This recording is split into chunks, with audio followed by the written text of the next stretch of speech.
हमारे गांव में जब कोई लड़का बीड़ी पीता था ना, तो कोई भी बूढ़ा आके एक थप्पड़ मारता था। क्यों रे, बीड़ी पीता है। वो ये नहीं देखता था कि ये लड़का मेरा है, मेरे परिवार का है, कोई मतलब नहीं। कोई भी लड़का गांव का गलत काम कर रहा है तो कोई भी बुजुर्ग आके डांट सकता था, डांटने का अधिकार था। इसलिए गांव के लड़के गांव के बुजुर्गों से थोड़ा सम्मान की दृष्टि रखते थे, डरते थे कि भाई वो बूढ़ा है, मैं उसके सामने बीड़ी नहीं पीऊंगा, मैं उसके सामने से। आजकल के लड़के तो बूढ़ों के मुंह पे धुएं का गुब्बारा फेंक रहे हैं, हाँ या ना। बूढ़ों का सम्मान नहीं। हम जिस भारत में रहते हैं उस भारत में बूढ़ों का, बुजुर्गों का सम्मान होता है। और मैंने वही बात कही कि देखिए, हम नहीं डांटेंगे। आपका बच्चा गलत करेगा, आपका बच्चा गलत करेगा तो माँ बाप तो डांटेंगे, लेकिन भारत के हर बूढ़े को, गुरु को डांटने का अधिकार है कि आपके बच्चों को भी डांटे कि भाई ये गलत क्यों कर रहा है, तू शराब क्यों पी रहा है। आपका बेटा मुझे बीड़ी पीता मिल जाएगा तो मैं उसे भी डांट दूंगा, इसमें क्या है। अब आप कहो जी महाराज जी आपको क्या अधिकार है, संविधान अधिकार नहीं देता आपको डांटने का। बात ठीक कह रहे हो भैया, संविधान अधिकार नहीं देता, पर इंसानियत अधिकार देती है कि हम गलत को गलत कहें, और हम इंसान हैं। आपका बेटा लिव-इन में रह रहा है, आपकी बेटी लिव-इन में रह रही है, तो ये लिव-इन में रह करके 4 जगह जाना, 4 पुरुषों से, 4 स्त्रियों से संबंध बनाना, इसकी इजाजत हमारा धर्म नहीं देता। आपका धर्म देता है क्या? हाँ, सिंपल है। इसी को कहते हैं मुंह मारना, गांव की भाषा में, हाँ या ना। गलत को गलत ना कहा जाए तो क्या कहा जाए? क्या बोलती हो मैया, गलत को गलत ना कहें, गलत को गलत बोला जाएगा, सही को सही। जो सही है उन्हें कोई आपत्ति नहीं है, जो गलत है वो परेशान है। तो मुंह मारना भी एक कहावत है, मुहावरा है। गांव के, हम जिस गांव में हैं वहां यही बोला जाता, भाई इसके साथ मुंह मत मार, ये सुनेगा ही नहीं, समझेगा ही नहीं, हाँ या ना। बात समझ में आ रही है? किसके यहां पे ये मुंह मारने की कहावत इस संदर्भ में बोली जाती है? बोला जाता है ना, ब्रज में भी बोला जाता, गांव गांव में। यार कहां मुंह मार रहे हो, हाँ या ना, हाँ या ना। इसलिए भाई अब जो गलत है उसे तो गलत कहा जाएगा। आपका लड़का हो या आपकी लड़की। एक ने मेरे से कहा, अनिरुद्धाचार्य आपको किसने अधिकार दिया किसी लड़की को कुछ कहने का, किसी लड़के को कुछ कहने का? अरे भाई, हम जिस गद्दी पर बैठते हैं सारे संतों को ये अधिकार है कि भारत के हर लड़का लड़की को डांट सकें कि बेटा ये गलत है, सही चलो। ये अधिकार संतों के पास तुम्हारे देने से नहीं, वो ऑलरेडी है, हाँ या ना। अब आजकल तो देखो,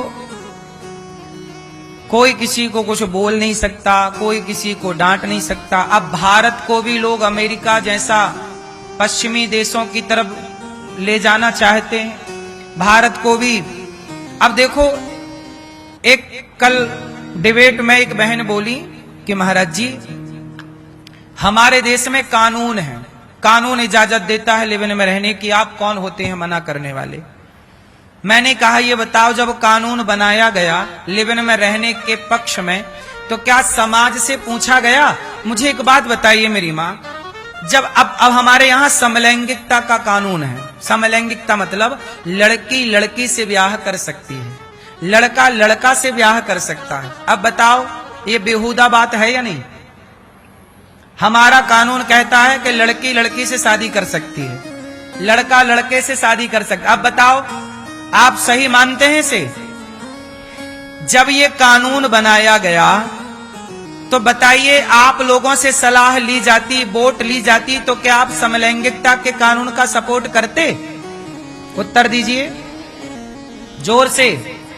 मैं कहता हूं कि इस देश में ऐसे कानून बनाए गए तो एक बार पब्लिक से पूछ लेना चाहिए कि भाई ये कानून भारत के हिसाब के सही है, भारत के संस्कार में मैच कर रहे हैं कि नहीं। अब देखिए, मैंने पूछा एक एडवोकेट बहन से कि ये समलैंगिकता का कानून क्यों बनाया गया? बोले महाराज जी इस देश में 1000-2000 लोग ऐसे हैं जो समलैंगिकता का सपोर्ट करते हैं, तो उनकी भावनाओं को मद्देनजर रखते हुए कानून बना दिया। मैंने कहा इस देश में 150 करोड़ लोग रहते हैं, 1000-2000 लोगों की भावनाओं को मद्देनजर रखते हुए कानून बना दिया गया समलैंगिकता का, लेकिन 100 करोड़ हिंदू कह रहे हैं कि गौ हत्या बंद करो। गौ हत्या के लिए कोई कानून नहीं बना कि गौ हत्या बंद हो। मतलब 1000-2000 लोगों की भावनाओं की कदर है, लेकिन 100 करोड़ हिंदुओं की भावनाओं की कदर। कैसा कानून है भाई साहब? फिर तो कानून पर सवाल खड़े होंगे कि नहीं? इसलिए मेरी मां, कानून आपके बेटी को, आपके बेटे को भटकने का अधिकार दे रहा कि जहां मन करे उस लड़के के संग रहो, जहां मन करे उस लड़की के संग रहो। लेकिन हमारे धर्म शास्त्र गुरु कहते हैं बेटा जिसके साथ विवाह करो बस वही स्त्री वही पुरुष के साथ जिंदगी गुजारनी है, यही धर्म है। और हम राम के आदर्शों पर चलने वाले लोग हैं। हमारे राम कहते हैं, राम को मर्यादा पुरुषोत्तम कहते हैं। राम, क्या राम ने पराई स्त्री को देखा? मैया ये बताओ, क्या आप में से कोई भी स्त्री लिव इन में रहने वाला पति चाहेगी? बोलो, कोई भी पुरुष क्या लिव इन में रहने वाली लड़की चाहेगा? बोलो, पत्नी के रूप में, आप पत्नी के रूप में लिव इन में रहने वाली स्त्री चाहोगे? जोर से।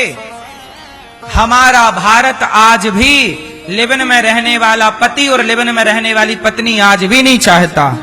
जब नहीं चाहते तो इस देश में ये कानून बनाने से पहले एक आम जनता का ओपिनियन लेने में क्या बुराई थी?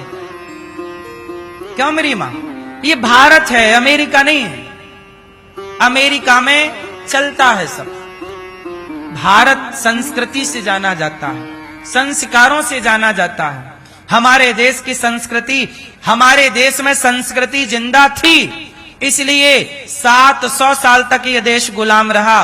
500 मुगलों ने, 200 अंग्रेजों ने 200 साल तक गुलामी रखी।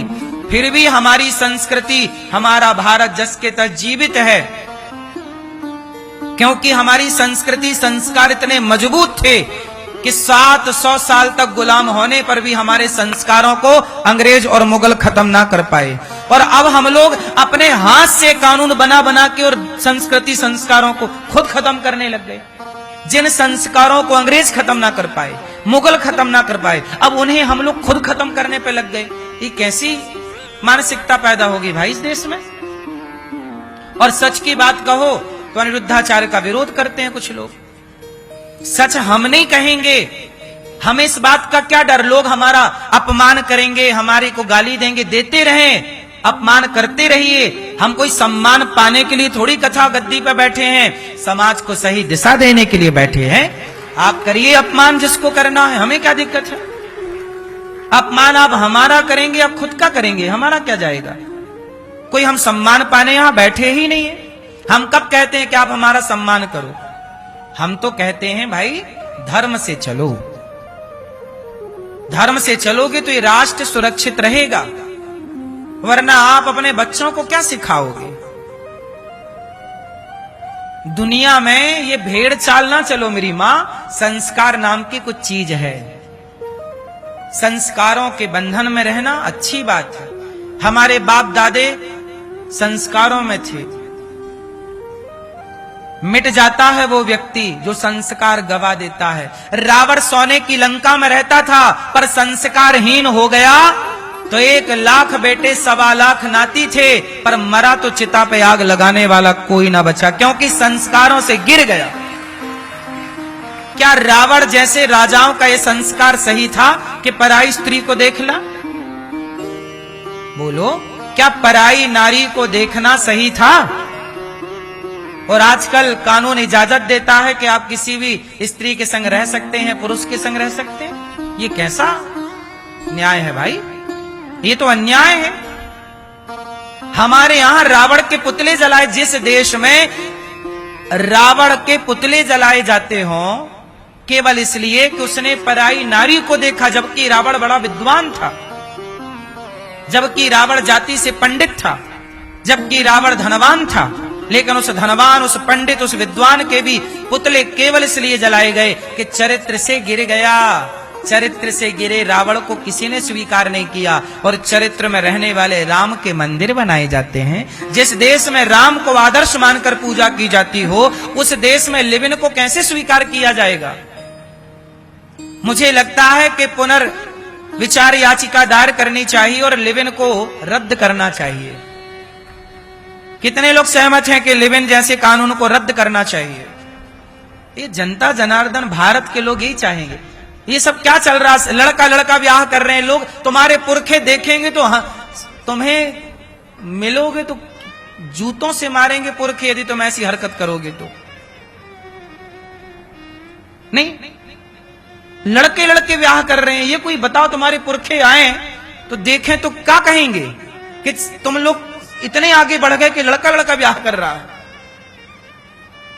लड़की लड़की ब्याह कर रही है।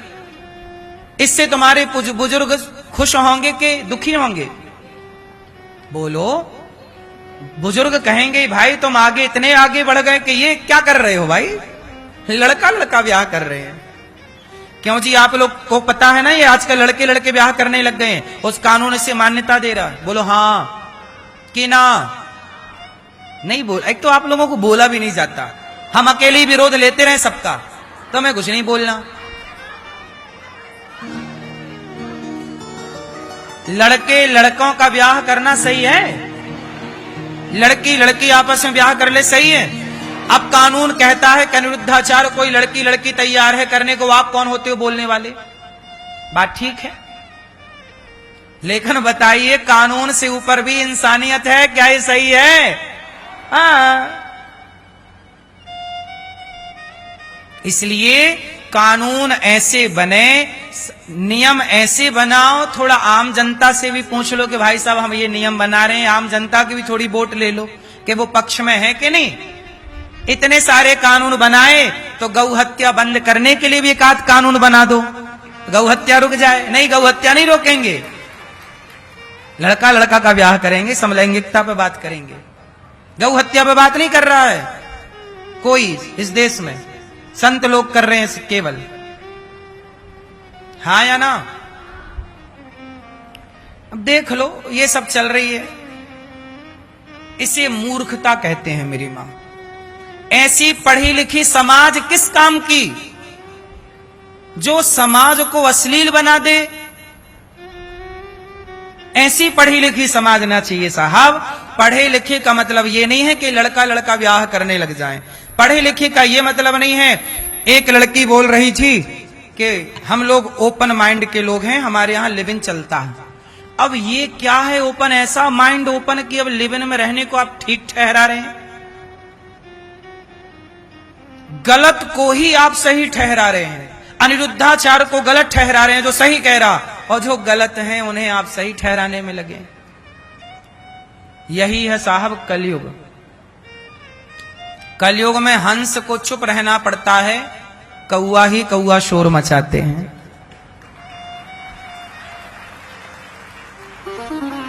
कौआ की सुनवाई होती है, यहां हंसों की सुनवाई। इसलिए कहा संतों ने, रहीमन चुप हो बैठिए, देख दिनन के फेर। क्या करें? बोलें तो विरोध होए, हम फिर भी बोलते हैं, या चुप होके बैठे होने दें जो हो रहा है। क्या करें आप बताओ? बोलें कि चुप रहें? बोलो, बोलते रहें तो आप कितने लोग साथ देंगे?